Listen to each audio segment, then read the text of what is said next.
it stands out a bit clearer. Axel says, I have over 2,500 hours in the game. I'm kind of burned out category. Is there anything in the upcoming updates that would attract someone like me to return? Definitely, potentially, Axel. I'm curious what kind of player you are, because, you know, we've some of the content that's coming is definitely going to be usable by all players, I'd say, and some of the content is maybe more focused towards, I think, a lot of players, but maybe not everyone.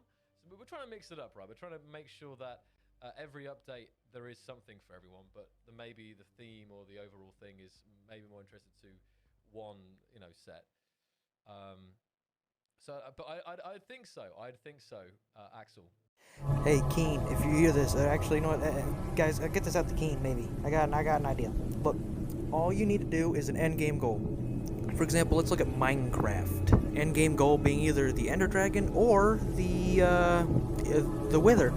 By the way, they're very hard bosses to beat, and that's pretty much all you need to work towards. Or, you know, not like a dragon per se. Like, you can have a optional war mode. You got these two factions. You can choose to fight amongst between them, and then the more you help out one side, the more you can see them kind of set up. Like, I know it's going to be kind of hardware intensive, but I mean, later on you talk about NPCs and stuff. I mean, that's going to be a good way to implement NPCs. Now, I know that war's not for everyone, and that's why I'm saying it's optional. You can just have random encounters a little more often, like hey, like a distress beacons popping up randomly, and yeah, that's pretty much all you need. It's like just a very large end game boss to work towards and to get to, one that's very hard to beat, and you should be all set. Feelings about sentiment, but on the whole, I think we get a pretty good mix of people here. We have some Xbox players, some PC players, some builders, some PvPers. So yeah. Yeah, but you're still lacking a few, like role players, PvEers, and I gotta say, solo is just lacking. I mean, that's pretty much what we need right now. Hell, and a little bit of story. If you don't have a story, okay, get a hold of me. I'll do it for free. I got a really interesting story concept I'm still trying to flesh out here. Into the Twitch chat for some questions now. Whoa, lots of questions. Is the vanilla Seeker head overall radar something Keen is considering, or do you think that's modders? I mean, radar and detection it's something really nice, and actually something that I think in these survival worlds, one of the problems that people have is trying to find people. So personally, I quite like the idea of having radar and then to counter it, maybe some kind of like stealth tech, because obviously if everyone can find everyone, it's good, but there needs to be some kind of counter, because some people prefer to stay hidden, right? No plans for that right now. Well, Keen, if you ever do get the idea, well, here's one way you can do it. You can have a specialized antenna radar dish, similar to the antenna, however it doesn't give off a signal, and it kind of works actually more like a sonar. Instead, it just bounces off. Then players can use a projector block, go down to scripts, and then select a radar. So the way of how the radar would work is that you would have to have one essentially spinning in all directions, or at least one pointing out in all directions. So it would require builds to either have a rotating form of radar, so you'd have to stick it onto a rotor and have that thing spin, so you can have a small short-range one, or you can have a big long-range one that uses a lot of power. So like the smaller, shorter-range one can be used for ships and can kind of detect things a little further away than your weapons, while the station can detect things a little bit about the same distance as a radio antenna, just a little bit further. And in terms of shielding, yes, I am definitely one person who likes to stay hidden. You can have a specialized armor block that just absorbs it and it just doesn't detect it.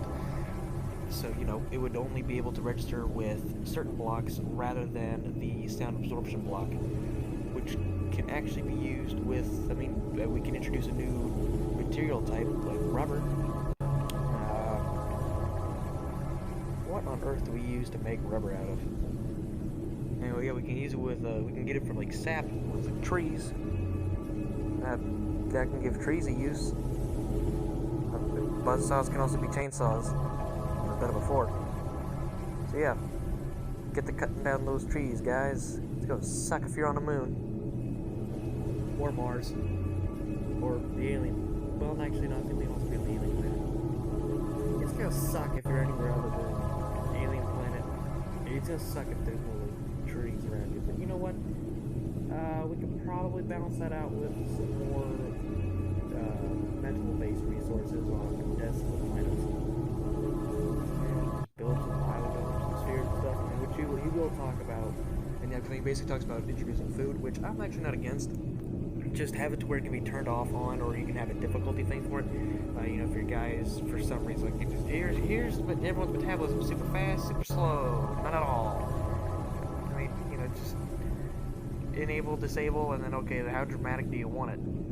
I mean, water. All you need is like an H2 generator. Turn that off and on. That's about it. I mean, there's literally a mod out there that does it, and it actually does a good job of it. And I'm no complaints. I mean, I've used it a little bit, but personally, I'm not really too interested in the whole food mechanic, so I probably just have it off. But I know a few people who would definitely want to use it with their survival world as it would make things a lot more interesting for them. And how many players and how much is going on the world, I definitely feel even myself, and this is biased, but it's also not biased in the same way. I definitely feel like we can do more than ever now in a world, but that's just me. Anyway, I'm rambling. Can we please discuss potential improvements to AIs? You're talking about the existing AI, I assume, can't sleep, like spiders and wolves. And AI is a big topic. AI and NPCs are a big topic. And of course, recently on these streams, we've been looking at the AI-enabled mods. And this is an example of a really, really cool use to AI. And honestly, my personal player preferences, I didn't have NPCs AI that high up. I did want them, but it wasn't something that I was really desperate to see. Like, I was preferring to see something like aerodynamics and something to like add a whole new level of of creations. But after seeing the AI enabled myself and playing it, I can really, I think the AI whole thing has moved up in my personal like wish list, because I'm seeing what people, I think I always knew they could be a big deal, but I think when you actually see them, and then you can start to imagine the scenarios, and it's not just like a theory, oh, you know, maybe AI will have bad performance and it won't run. We've seen them running, at least in these examples, to be running pretty well. Obviously, on a large server with, you know, hundreds of AI, who knows what the problems or no problems will be. But in general, it's I'm definitely, and you know, I've obviously been telling Keen as well about this AI mods and how it's really exciting. So personally, I would love to see AI and NPCs right now, but it's a little early to say if anything is, you know, in the works on that.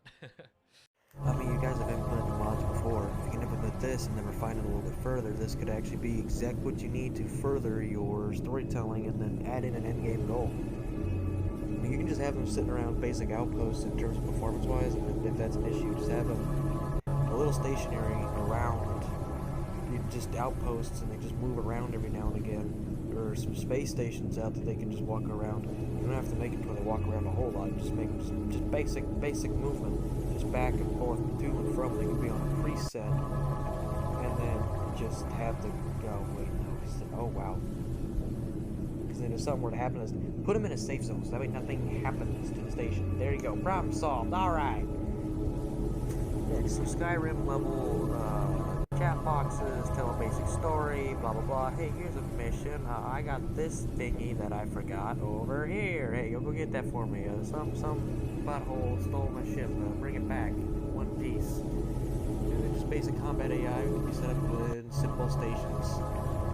And you know, just, I mean, it's simple, but I can understand because the performance of this game is very demanding. The game has to make so many calculations all at once.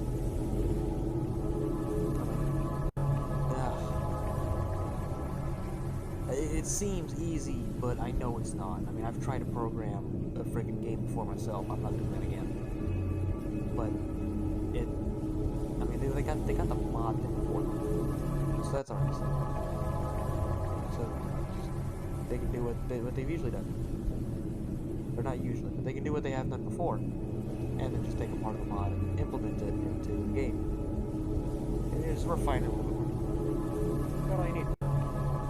And it would definitely help out with, you know, making the place feel more alive. In terms of wolves and spiders, can we possibly get like a flying enemy, something that can like just scare the shit out of us? I mean, I think it'd be pretty nice. Just walking along like, oh hey, it's a spider. Oh, that is a wasp. Nice, actually.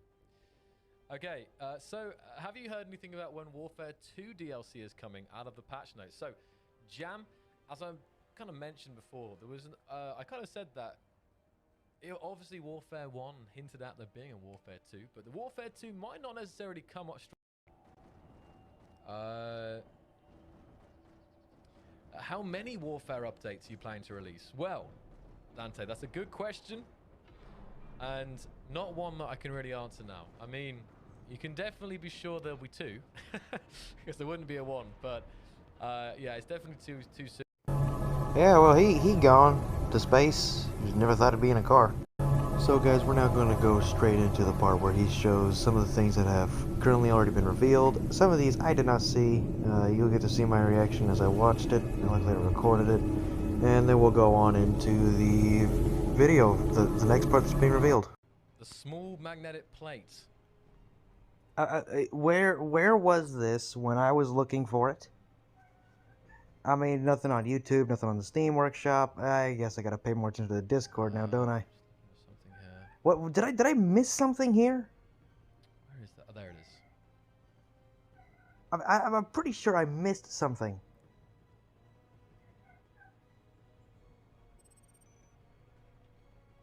I wasn't even given any kind of heads up or nothing about it.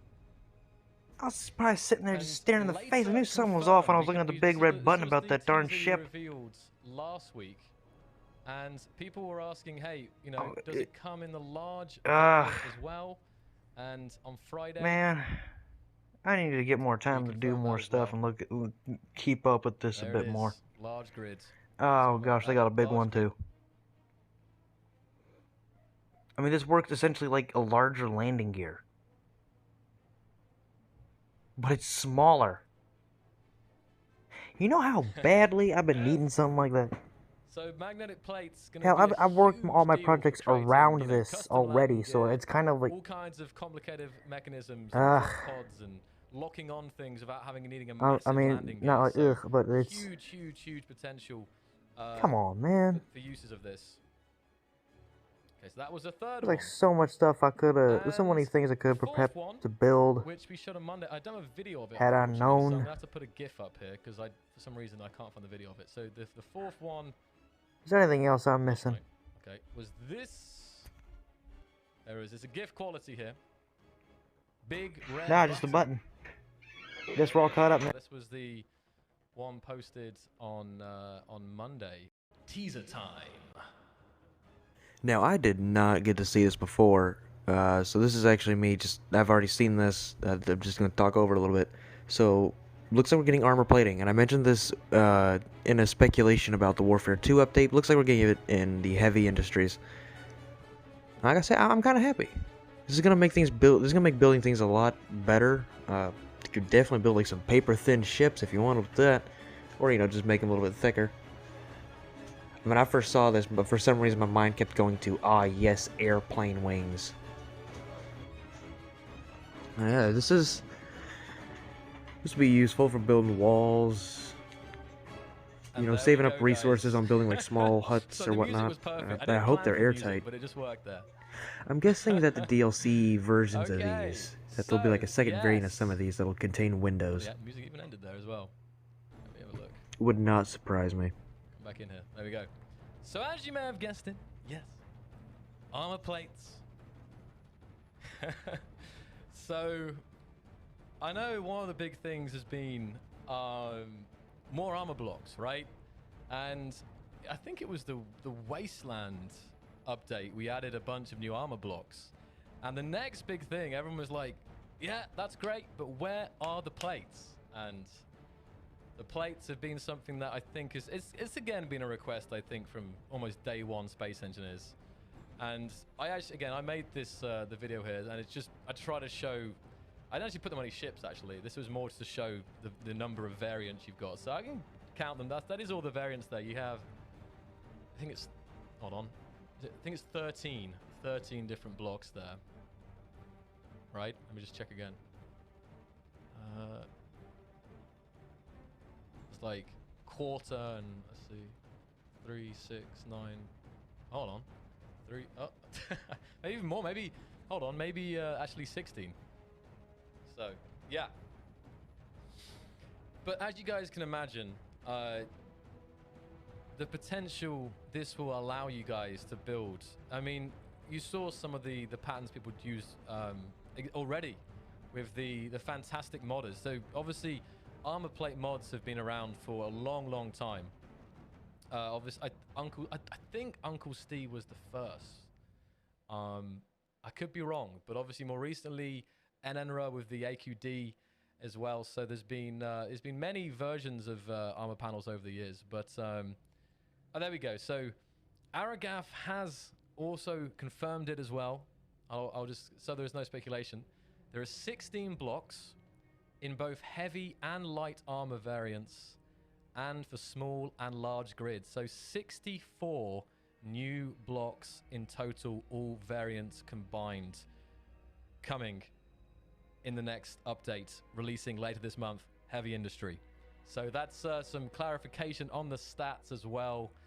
And yes, these are also, you know, these will obviously be part of the free update. That's right.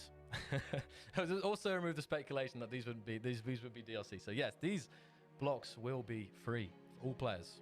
64 variants. So there we go.